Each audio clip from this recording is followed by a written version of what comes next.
So, let's talk about a mental model that honestly can be a total game changer. It's all about this one idea: keeping your standards high, but your expectations low. All right, let me just ask you something. Imagine if you could just stop getting disappointed all the time. But here's the kicker. You could do it without lowering your standards one bit. Sounds kind of impossible, right? Like it's too good to be true? Well, that's exactly what we're going to get into today. I mean, you know the feeling. You explain something perfectly. You think you're being crystal clear, and you just expect the other person to get it. And then they don't. That little gap between what you hoped for and what actually happened, man, it stings. Or how about this one? You've planned something down to the last detail. A project, a vacation, maybe just your Tuesday. You think, okay, this is going to go perfectly. And then bam, life throws a curveball. Traffic, a random deadline, whatever it is. And just like that, your perfect plan goes right out the window. And every single time, it's the same old story. You feel frustrated, hurt, maybe a little let down. And here's the thing. Psychologically speaking, it's not because the world is out to get you. It's because our own expectations are setting us up for that pain. It's like we're walking right into a trap we set for ourselves. So yeah, let's just call it what it is: the expectation trap. I heard this amazing phrase for it once: premeditated resentments. Think about that. By having these super rigid expectations about things you have zero control over, you're basically planning to be upset later. It's wild, right? It's a totally self-inflicted wound. And this trap is everywhere once you start looking for it. You know, you help out a friend, you give it your all, and you kind of just expect them to do the same for you.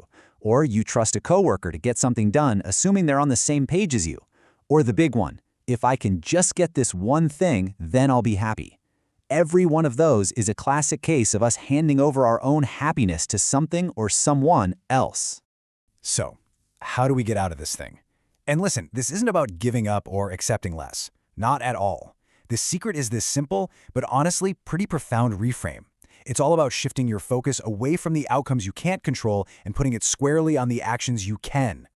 And that brings us right to the heart of it all. The mantra is so simple, you're going to love it. Keep your standards high. Keep your expectations low. Just let that sit for a second. They are two totally different things, and confusing them, well, that's where so much of our frustration comes from. Okay, so let's really dig into that difference, because getting this part is the key that unlocks this entire way of thinking. It all comes down to separating what you can control from what you can't. Think of it like this. Standards, that's all about you, your actions, your effort, how you carry yourself. It's your internal rulebook. Now, expectations, that's about everyone and everything else. Outcomes, other people's behavior, and here's the absolute most important takeaway. Standards are something you're in control of. Expectations? Nope, not at all. You know, this isn't just some feel-good idea. It's actually a pretty big concept in psychology. It's called the locus of control. Basically, if you have an internal locus of control, you believe you are the one steering the ship. Your actions matter. That's living by your standards. But if you have an external one, you feel like life just happens to you. It's all luck, fate, other people. And that, my friends, is the world of expectations. And hey, this idea has been around for ages. We're talking 2,000 years ago. The Stoic philosophers were all over this. The Roman Emperor Marcus Aurelius literally wrote in his diary, "You have power over your mind, not outside events. Realize this, and you will find strength." I mean, come on. That's it, right there in a nutshell. Put your energy where it actually counts, on your own mind, your own standards. So what does this look like in real life? It's about changing the questions you ask yourself. You've got to stop asking, why didn't they call back? Or why did this whole thing fall apart? Those questions are all about stuff you can't control. Instead, you flip the script. You ask, did I do my part well? Did I hold up my end of the bargain? See the difference? That's the only question that really matters, because it's the only one you actually have the power to answer.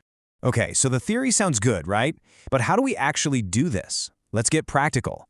Here are 5 ways you can start turning this into a real daily habit. Number 1. Focus on your effort, not the result. Do great work, put your all into it, and then let it go. Number 2. Stop getting so emotionally invested in specific outcomes. Your happiness shouldn't be tied to one particular thing happening. 3. Accept reality for what it is. People are going to be people, things are going to go wrong, and that's fine, it's normal. 4.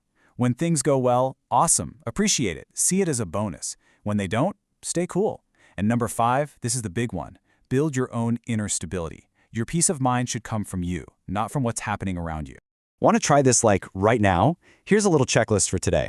First, pick just one thing you have an expectation about and just lower it. Decide you'll be okay no matter what happens. Second, after you do something, ask yourself that powerful question, did I do my part well? Third, the next time you feel that little pang of disappointment, just stop.